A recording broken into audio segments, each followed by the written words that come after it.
So much, Mira. Everybody in my house is laughing right now. So thank you. I want to introduce Darshanit Dr. Miriam Udel. She's a professor of German studies and Jewish studies at Emory University, where her teaching focuses on Yiddish language, literature, and culture. She was ordained in 2019 as part of the first cohort of the Kollel Executive Ordination Track at Yeshivat Maharat. Miriam's academic research interests include 20th century Yiddish literature and culture, Jewish children's literature, and American Jewish literature. In the Jewish community, she enjoys teaching about narrative midrash and medieval biblical interpretation, as well as Yiddish culture. She is the author of Never Better, The Modern Jewish Picaresque, winner of the National Jewish Book Award in Modern Jewish Thought and Experience. Her annotated, translated anthology of Yiddish children's literature, Honey on the Page, is slated to appear with New York University Press in 2020. Look forward to it next fall. She also frequently speaks around the country about Yiddish or Midrashic texts. Miriam, where are you?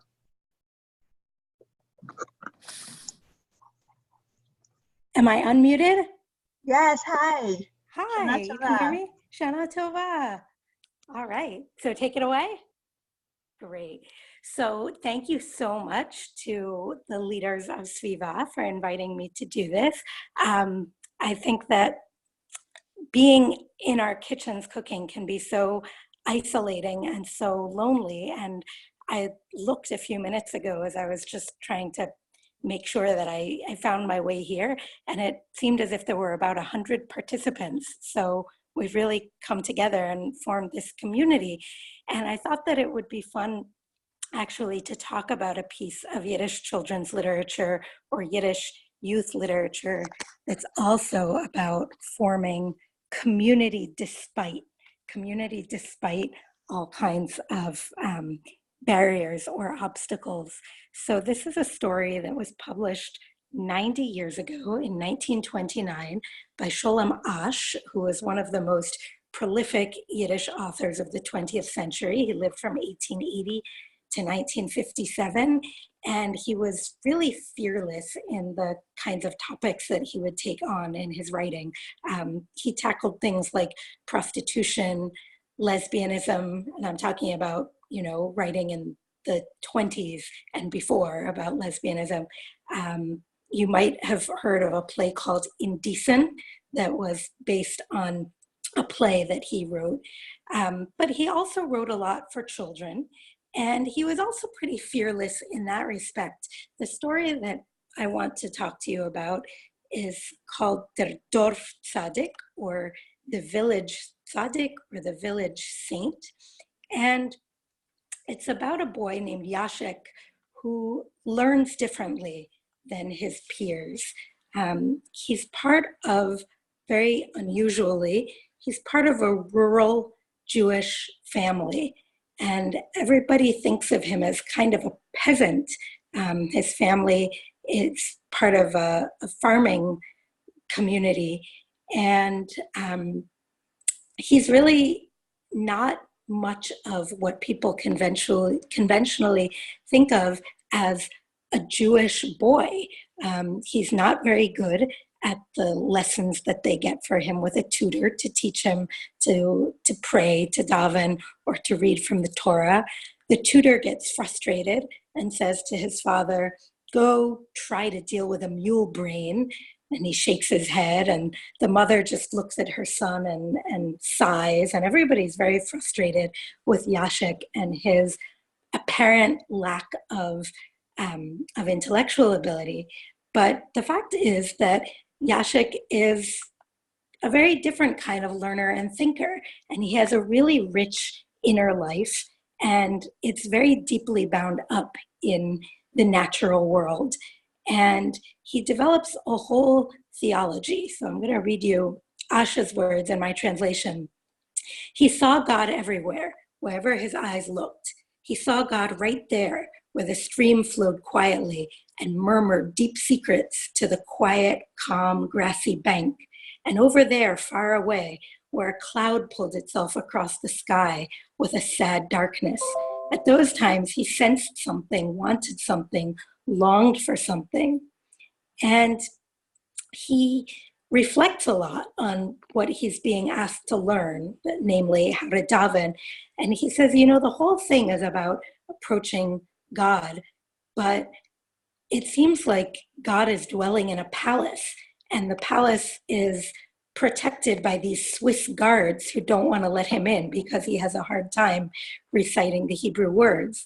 And it says, then it occurred to him that he needn't go anywhere, that God was in the open field, and that the Swiss guards kept watch over a palace empty of God. So the whole idea that God is in the fields draws on the verse Ecclesiastes 5:8, and it's a motif associated with the month of Elul, when we prepare spiritually for the accounting that's going to be taken on Rosh Hashana. And we believe that God is unusually accessible during this time, and that's exactly what Yashik perceives. So he has this feeling like if he wants to get God's attention, he has another way to do it. He's able to pray by whistling. And it says, when he felt like praying, he would place 2 fingers in his mouth, close his lips, and blow. And his prayer resounded through the whole forest. God understood him. God understood Yashik's prayer very well. And so that's great. And he's happy enough. But you can't get out of your bar mitzvah, right?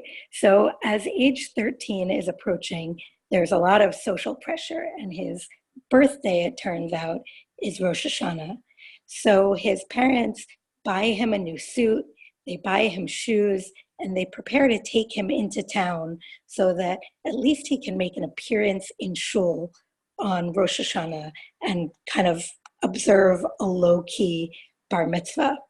And so now, for the rest of this, I'm just going to read you Asha's own words about what happened that Rosh Hashanah. The synagogue in town was crammed, small and big. Everyone was dressed in white, draped in prayer shawls. Everybody was standing and swaying in prayer, crying and calling louder and louder. At the prayer lectern, where 7 tall wax candles burned, the cantor stood with the choir. A long weeping tenor could be heard, accompanied by half-torn, ragged voices, who for life and who for death. A broken wail suddenly tore forth from the women's balcony. Yashik had been standing there dressed up in his suit, his fair hair poking out of his pushed-up cap. With a sudden motion, he pushed forward to the place of honor next to the cantor, and the prayer book that his father had given him, so that it would at least look like he was praying, slid from his hands. He stood there wide-eyed, gazing about. A pair of impudent boys noticed Yashik. One winked at the other, they pointed at him and laughed quietly, and soon one came up to him and flicked his nose. He didn't hear it, didn't feel it. He kept on gazing with wide-eyed devotion, his eye roving from the cantor to the crying congregation. He saw the white curtain covering the ark, with the large gold letters that spelled out Kodesh Lashem, sanctified to God.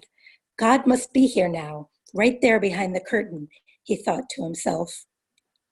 And so I'm just going to cut out for a second. His parents are looking at him, watching him to see what he's going to do. And it says that Yashik stood there looking about. Everyone cried, everyone prayed, everyone called out to God. And suddenly he felt the urge to do the same. He also wanted to pray to God. He just wanted not to cry, not to scream, but just to thank and praise God, to give thanks in front of everyone. He picked up his prayer book, opened it to the bolded Shema prayer, and started to say the words, El Melech Ne'eman, God is a trustworthy king. But he couldn't put his heart into that kind of prayer. He didn't understand it. It was just like a magic word to him, a dry formula. So he brought his fingers to his mouth, and a sharp whistle cut through the crying synagogue. The congregation was startled. Who was it? What was it? Who was whistling in a holy place? His father wanted to grab him by the shoulders, and the congregation wanted to beat him. But suddenly the holy rabbi turned from the eastern wall and asked, "Where's the tzaddik who managed to rend the evil decree? Who punctured the heavens and conducted our prayers up through the leaden clouds?" But that tzaddik was no longer there. He'd slipped out of the synagogue, thrown his new boots over his shoulder, and was already striding back to the village. So that's our Yashik. He finds his unconventional way to break through, and somebody who is really holy and who's really connecting to God through conventional means is able to recognize somebody else who's able to connect through these unconventional means. Miriam, that's beautiful. I'm really, that's going to be my Rosh Hashana present to my family next year. I'm looking forward to reading that book. Thank you for being such a gifted storyteller and sharing that with us and giving me something actually that I can tell over at my Rosh Hashana table. Thank you so much.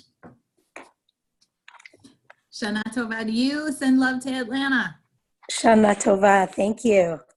And if